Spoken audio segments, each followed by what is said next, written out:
Kristo ni o hweme na no pe Awurade Nyankopɔn onhyira wo. Awurade wontom boa no nto nkonnam agidi ni waye ready so ba be Nyankopɔn asem. Awurade ombie wakoma no nto nsupa ngu abla abo so sene asem yi ba wo de waso be de ebetie ni na do akoma ebegye ewo nokwalem. Oniadofo nanso Awurade akwa prophet ma ba be gina mbeka Nyankopɔn adwene mu pɔ ebi eri akyerɛw.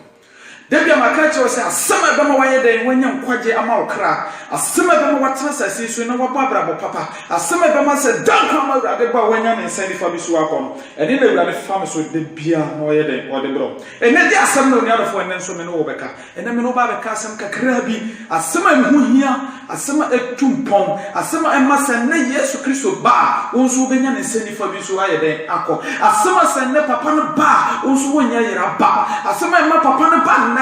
onso benya heaven obi so ayede akọ ene na de bi Awurade fam so na o kyerɛkyerɛ o maka kyerɛ sɛ memenya prophet me begina ha me beka defedefe sem eyede ede kyerɛw ba me ka Awurade bi mo po eyede e kyerɛw ade Awurade dia soma me sem nka kyerɛw bi amede me bɔ modern sem de beto anim ama onso wayede wade abobla oniadofo asem yi ba bi wakoma mu ye na gye asem no na Awurade bɛboa na Awurade ahyira wo na Awurade apagya wo mo waye nhyira asem yi ba wo de akoma pagye a Awurade wo nhyira wo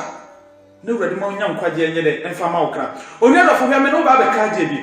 Kristo suma yesum nyina nyame suma yesum nyina ya de ba ko pa enti na ma yesum nyame e de ne sa de no me ka kiro enye ye de enti na yesum nyame enye sika enye da enti na yesum nyame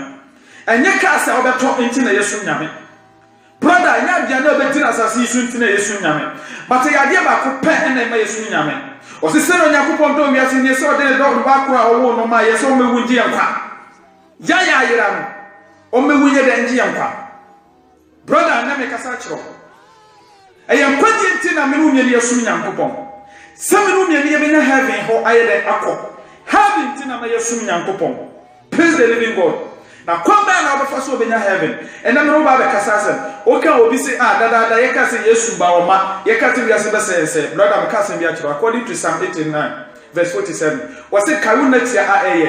nipa be na tia sase so obetima yi ne kra fi asamando nsam obetim de no ho ahunta asamando nsam brother me ka kyerɛ se Awurade wo makra pa na obewu ate na bisa se wu ati wo kɔhem ena mo ha be ka asem bi a kyerɛ be ka sa kyerɛ efa after death wu ati se u si Yesu ba na wu ati so e praise the living God wu ati brother was say karuna tia Dasani pai na tia sase so obetima yini kra ayeden afiri asamando nsam wo obetim du hunta Awurade obetim du hunta owo madam papa obre tu so ubewu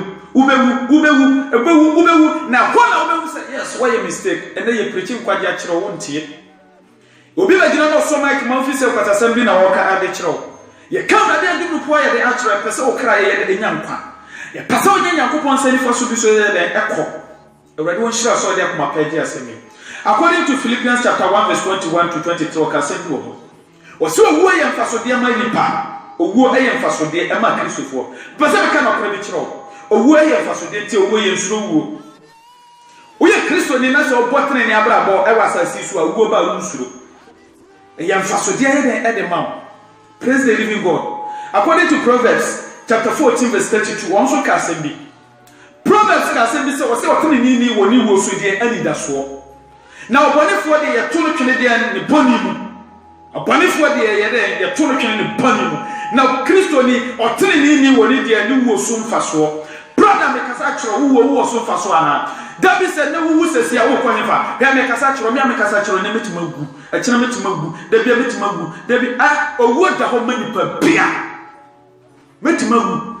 nti me misa me kasa preach to misa sama bra bot ten brother me preach to nti sasa metina wu me so me ye me kra kwaje ho adwuma wo so sa na me ka kyerɛ so wo so ye den ye wo kra kwaje ho adwuma na se da kwa ma Awurade ba wo so wanya ne sefa bi so aye den akɔ so Kristo ni otene nini e woni so ni wo so de emfa so brother wo so mfa so ana wo achi fa na wo achi wo kwanfa praise the living God according to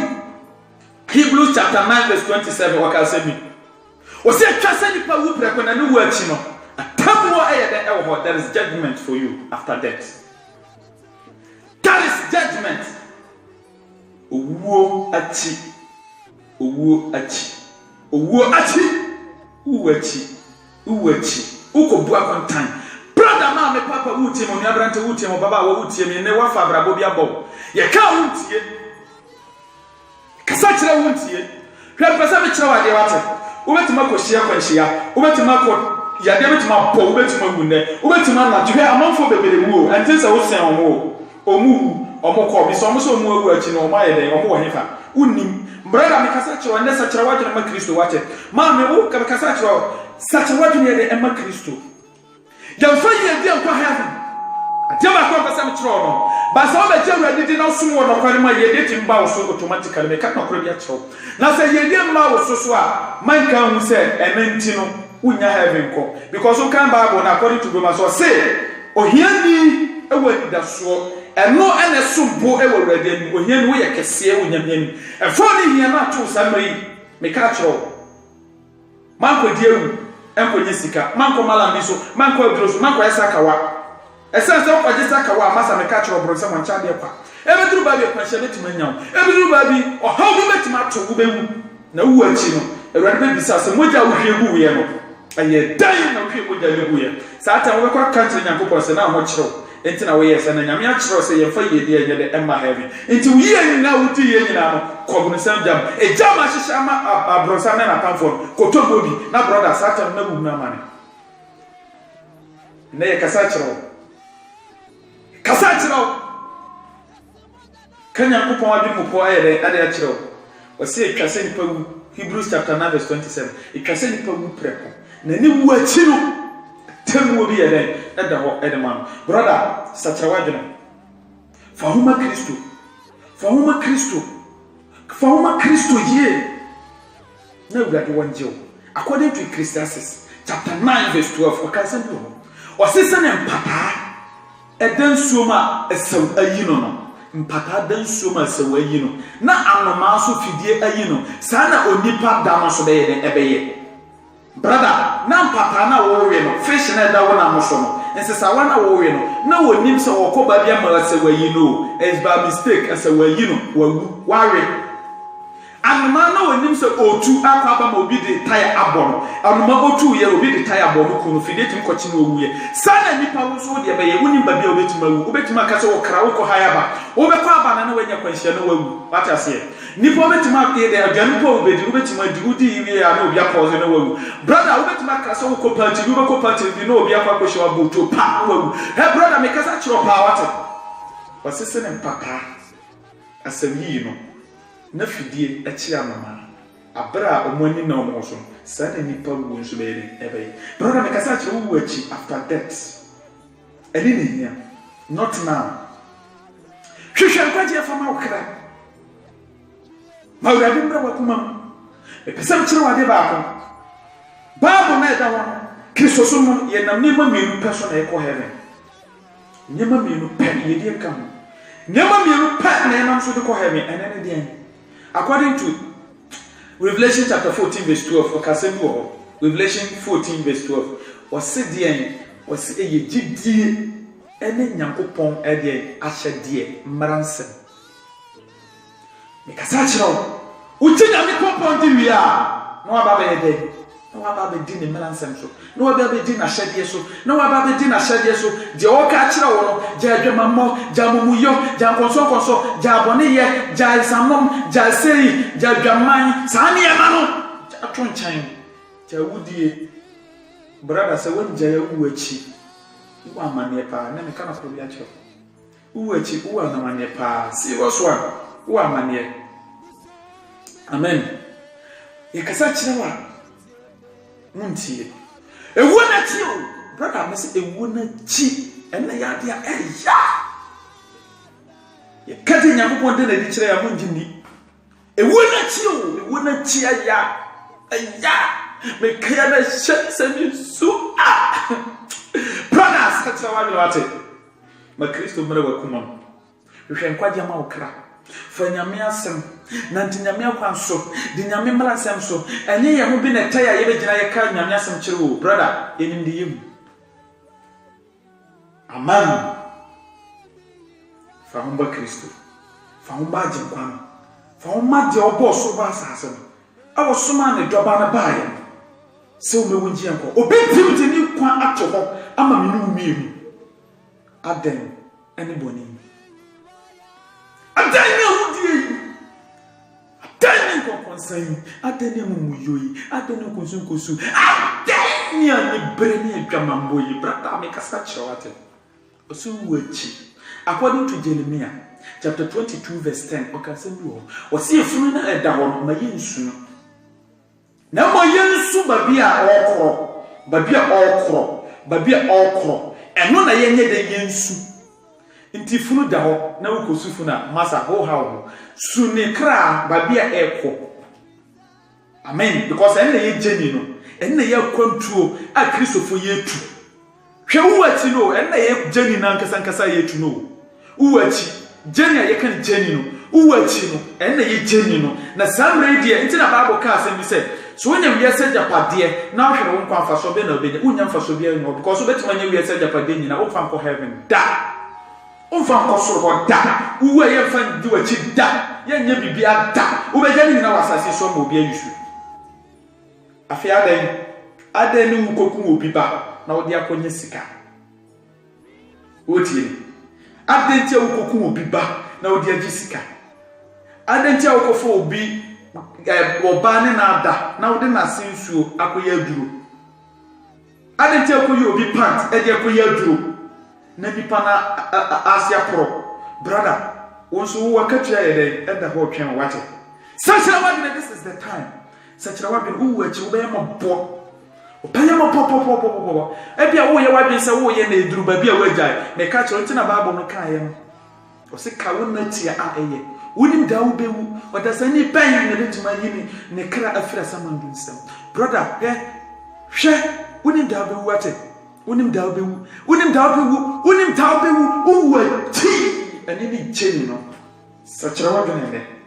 fa ho ma Kristo yi fa ho bo awrade yi suma awrade wo no kwalemu sumu nyame wo no kwalemu fa ho bo papa no minyankwaje ma wo kra jarbone ye jamuyo kusunkusun papa mu akni time akayo ene niema basa udi unia bi wotro utima ye ku unia bi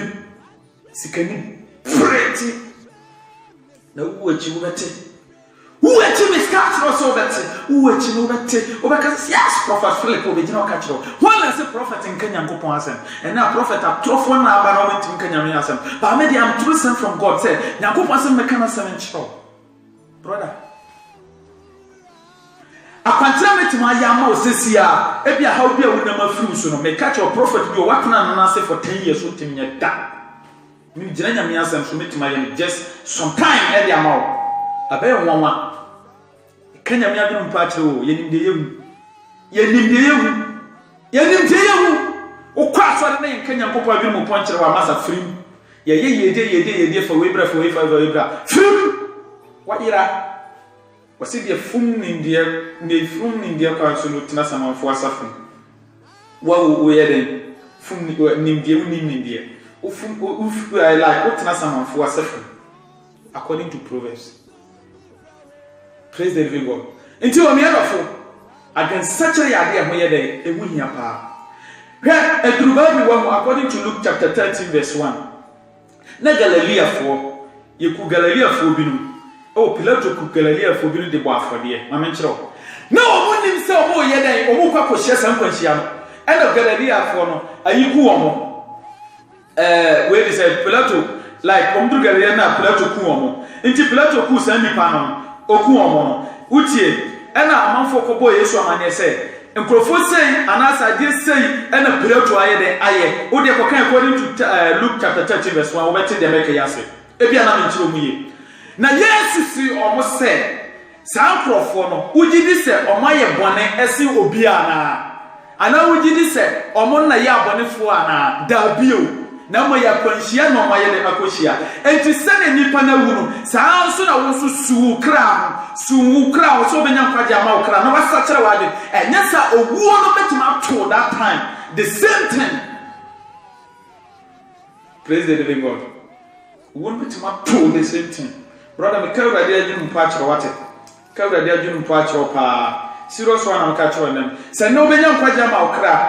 na wasa sa wade na eye pa say twa say Hebrews no chapter 9:27 twa say nipa wu preko enu wu achi no yetem we den ewo ho according to 2 Timothy chapter 2:9 was say Ewurade nim ne de na ne de nso nim no brother person bisa say abrabo be na wabo Ewurade di nim de na waye Ewurade nim mo ena me du si am no nko akire dido me se wu achi yetem wo da sacha wa de fama Kristo sacha wa de ma Kristo sacha wa de ma Kristo na nyesa Ewurade ba wo be mobo se nyesa Ewurade ba wo be mobo nyesa Ewurade ba wo be mobo nyesa Ewurade ba wo be mobo Ewurade won hira no ntena nmu nkyiro se wuti asemi onjo mo wa panese ma ho ma asem da Ewurade won hira so de asemi onnante wona asemu na wo ye nokore ma Ewurade na wo ye kronkron ma Ewurade na wo bo abra papa de ma Ewurade Ewurade won hira da onto supangu abla bo so cheche mu nyina me dia Prophet Philip follow me e wo Facebook Prophet Philippo TV YouTube Prophet Philippo TV Philippo FILIPO na follow me na Ewurade won hira na nyina ye nchi Nyankopon asem Ewurade won hira na ondom bo akwane ese nyina bye